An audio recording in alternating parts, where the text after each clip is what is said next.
Hello, this is Breeze Harper, and I wanted to talk about, a continuation of the dialogue that I started last month, August 2012, about my experiences at the San Francisco Zen Center. And I'm very grateful, actually, for the dialogues that it spurred.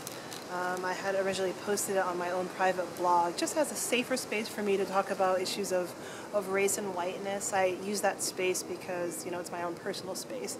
And, whatever happens from there, I just kind of let happen. So I didn't actually think that it would find its way to the San Francisco Zen Center so quickly. And I'm appreciative of the fact that I was asked by the abbot to come and talk to him about my observations in terms of whiteness and getting the Sangha itself to figure out how to move forward in their engagement with these issues of whiteness, white privilege, structural racism. So that's pretty cool. So for this particular video blog, I wanted to talk about this book that I've mentioned several times, and I actually think it would be a great starting point for those interested in understanding how it's possible that whiteness, structural racism are still problems that need to be solved even within spaces of Buddhism.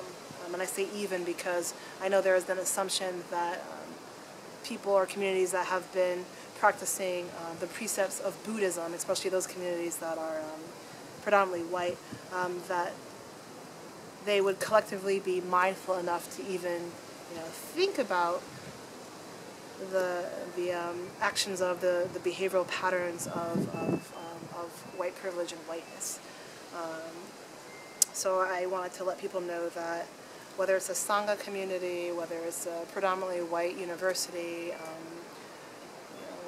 whether it's a predominantly white Silicon Valley business, unfortunately, you can't really escape the consequences of living in a country in which, I guess, the moral fabric of this country was built on colonialism, on white supremacy, whiteness, whatever words you want to use for that particular colonial racial project.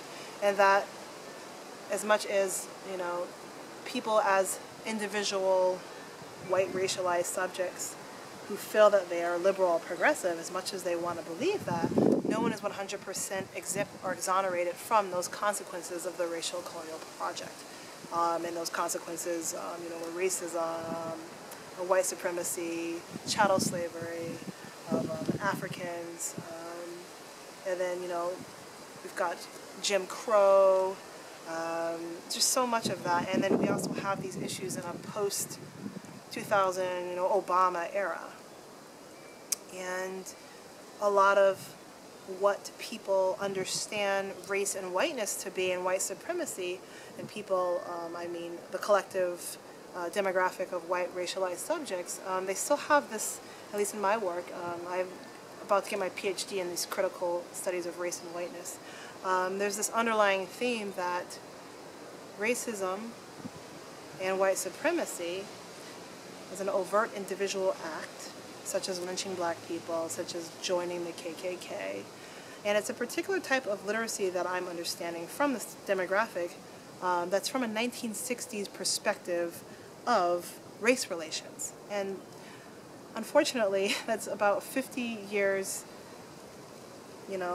too far in the past to really understand or engage with how race and racial formation, whiteness operate today. So it's cool that there are many people that have that literacy. That's great. That's still a starting point.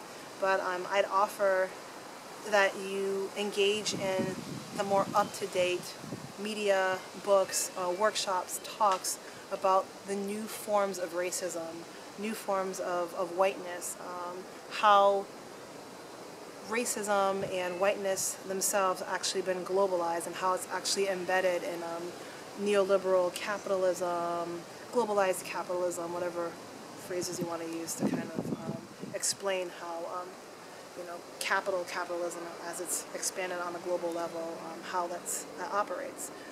So there's just so many different ways to understand how race happens through all these different types of media.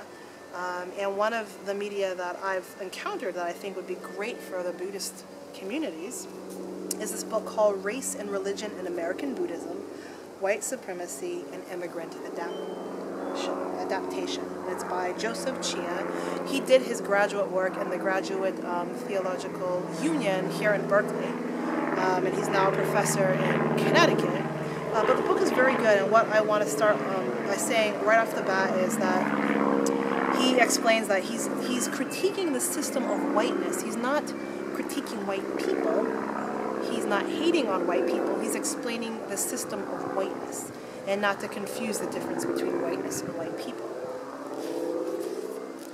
And I'm not going to read the whole book for you. I just want to kind of introduce it briefly, and then hopefully if you find it interesting enough, you'll either purchase it, and if it's not in your budget, because it is a pretty expensive book, you may have access to a library that you can request it. So I want to read the introduction to you. When the first wave of Burmese immigrant Buddhists set foot on American soil in the late 1960s, they came into contact with a variety of forms of Buddhism not found in their native Burma. One of these forms was a white or convert Buddhism, whose legacy includes the specter of an Orientalist and racist past, often hardly acknowledged, yet rarely, if ever, entirely absent from the discourse within Eurocentric American Buddhism. The legacy of Orientalism and convert Buddhism can be traced to the works of Western Orientalists in the Middle and Late Victorian era. And then he moves into explaining the concept of white supremacy, and it's not in the way that people think, like, just an organization of KKK members doing it. So a key concept employed throughout this book is white supremacy. This term is used in a more all-encompassing and all-inclusive way compared with the specific definitions posited by the likes of George Fredrickson and Thomas Allmager, sorry if I butchered your name, which describe white supremacy in terms of virulent forms of dominance of whites over non-whites.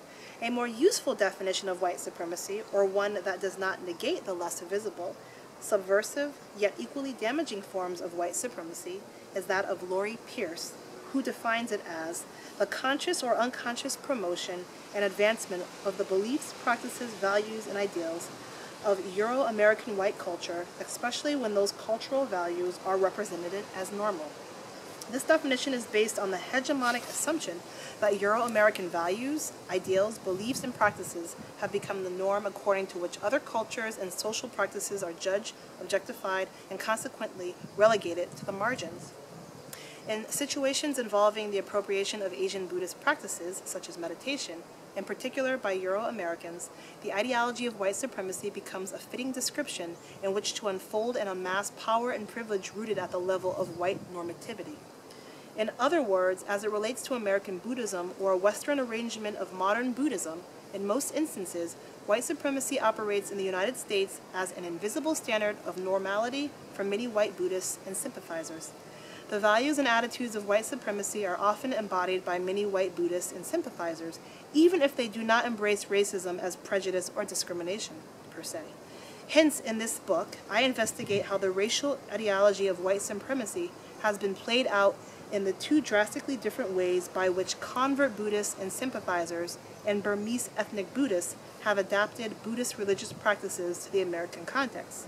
Furthermore, I employ Michael Almy and Howard Winnett's racial formation theory to examine the appropriation of Asian Buddhist practices, for example, interpreting Buddhist texts and the emphasis on meditation, by white Buddhists and sympathizers.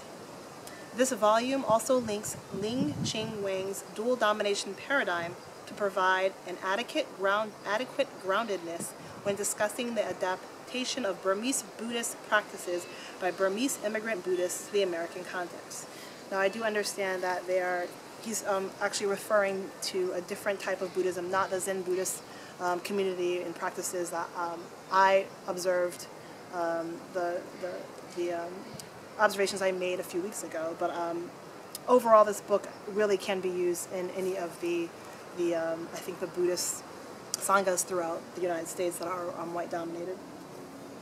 So that's kind of the introduction, and I wanted to just share that with people, and the book is broken out into where if you're not familiar with concepts of race and ethnicity, he talks about racial formation. He talks about the typology of the two different Buddhisms. Talks about the neglect of an analysis of race in American Buddhism in general. And one of the most important things he brings in is this concept of Orientalism. And Edward Said, who basically in the, I think the 60s or 70s in the United States, explained that it's very problematic, imperialistic, and colonialistic for Euro-American scholars and adventurers to construct the Orient, Asia, in such a dominating, stereotypical, passive way, as if they're inferior, and how to a very large degree, this concept of Orientalism, I guess in conjunction with I guess colonialism and a white supremacist viewpoint, actually undergird a large part of white American convert Buddhist communities, whether they know it or not, and that has significant impact in how it constructs and continues to construct the consciousness of most of these predominantly white sanghas. And I think that was actually an incredibly brilliant thing to bring in, this whole concept of Orientalism. And a lot of people don't even realize, when I talk to a lot of the demographic, I guess collective demographic of white racialized subjects in America, when terms such as exotic are used to describe non-white people, non-white people are collectively offended by the term exotic because of that deep, hurtful history of Orientalism, and that little white collectivity of people that I meet in America who use exotic. It's a pleasurable term. It's not offensive to them, and it's interesting that they have this relationship. So let me get back on what I'm talking about in terms of the Buddhism. But exotic is one of those terms where if you don't understand the history of Orientalism, and instead you have more of a white supremacist, more pleasurable experience with the word exotic, most likely that particular consciousness that you have has been constructed by the stereotypes of non-white people, people of Asian descent, as being exotic, as being passive, as being not as superior as the Euro-American way of doing things. And it's really great that he kind of brings that into play in this book. So that's what I kind of wanted to talk about rather briefly, and kind of the second part of the continuing dialogue with what I had observed a few weeks ago. So I'll put the information about this book up on the website that you're listening to this video or viewing this video on.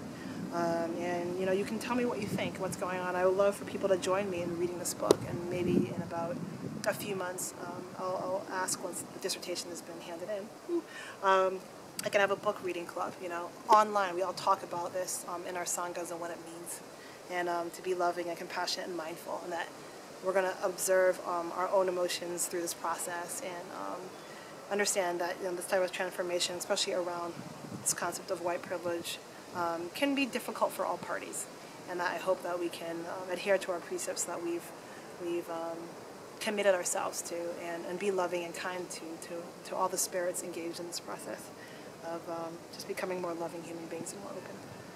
So let me know what you think, and I hope you have a wonderful rest of the day or evening or whenever you've gotten a chance to look at this video.